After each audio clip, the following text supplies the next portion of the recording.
My name is Warren Lafleur.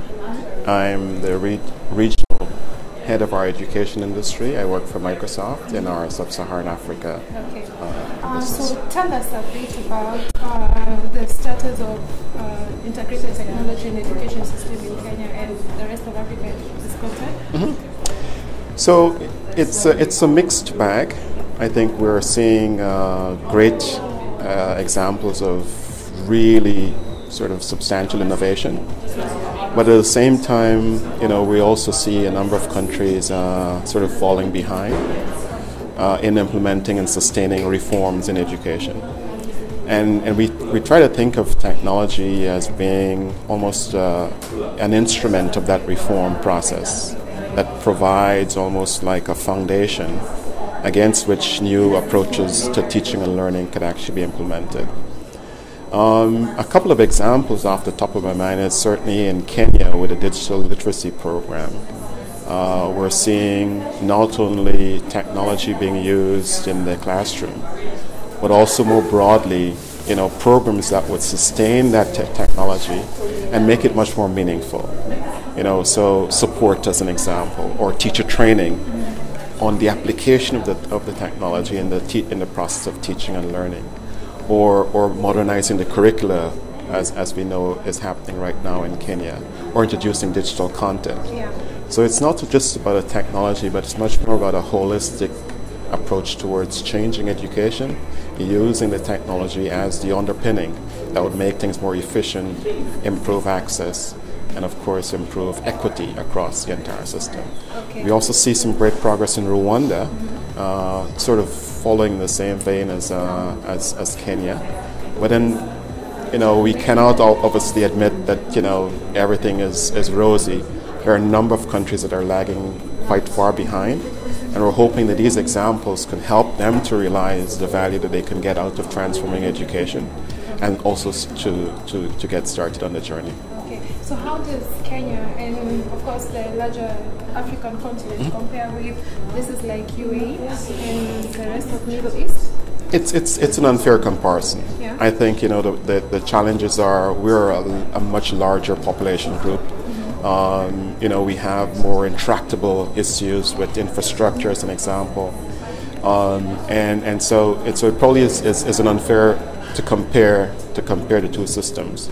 What I can say though is that there's the very same challenges that teachers in the UAE are struggling with in managing discipline, in managing modernizing the curricula and applying these new approaches towards teaching. The very same challenges teachers in Kenya or in Rwanda or Uganda are struggling with. And it's really about innovation in the classroom that really will help them to overcome these challenges. And it's really about using technologies in ways that would attract and spark innovation in the students. Teachers need to lead this change.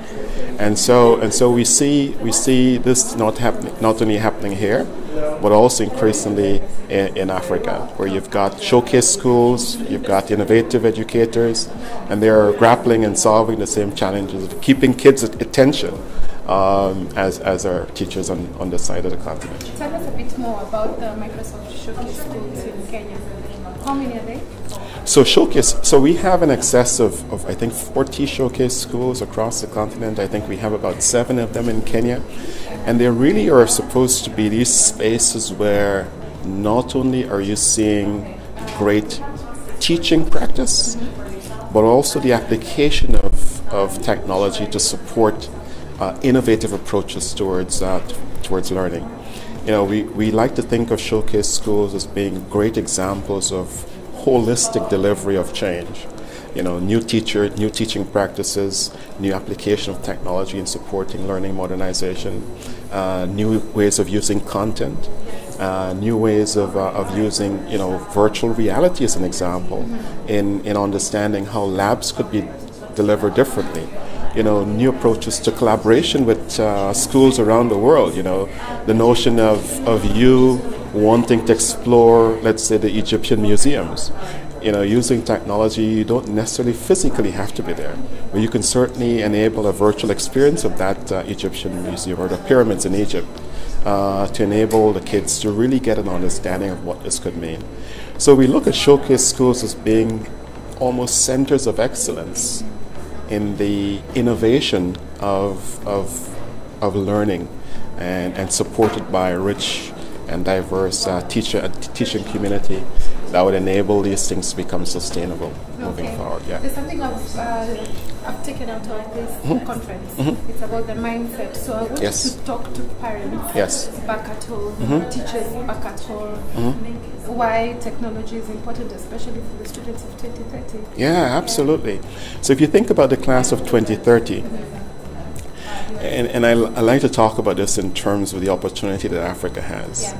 You know, as we're approaching the third decade of the third millennium, you know, Africa is at the cusp of what is called a demographic transition, where education is really the center of enabling what is called a demographic dividend for not only the continent, but also every single household on the continent, because fundamentally it's going to mean that you're going to have a larger working age population. And if that working age population is properly trained and supported with new approaches towards learning and acquiring knowledge, and importantly applying that knowledge in rich and diverse ways, you know, who knows where Africa will be in 40, 50, 60 years' time.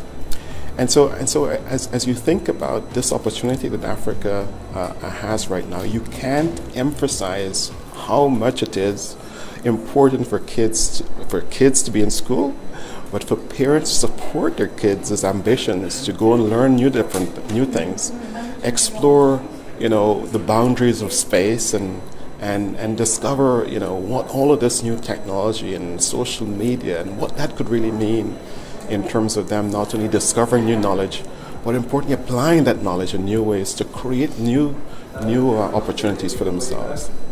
We like to talk about this opportunity as being so pervasive that the jobs that will be created by these kids, you know, this class of 2030, we don't even know what they are today. Yeah. But I think it's the opportunity to learn and acquire and use and experiment and make and collaborate.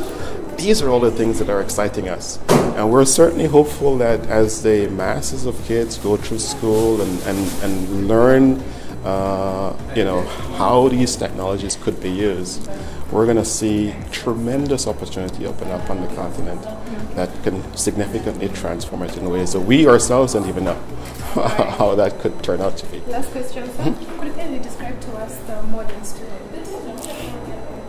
So the modern student across Africa is a student who is rich, who is collaborative, who thinks differently, who you know, we like this, and we like to talk about this notion of having a, you know, a computational mindset, and who thinks about problem solving in a unique and different ways. Africa is inherently a problem solving part of the world. You know, we make do with very, very little, and we solve and overcome the problems that we have in new and innovative ways. And I think it's applying that sort of inherent problem-solving mentality and using technologies to enable that to be done in different and more effective ways. That's what the child of the student of the 21st century is all about. Okay? Okay. Thank you, sir. Thank you. Capital Business wishes you all the best. Thank you very much.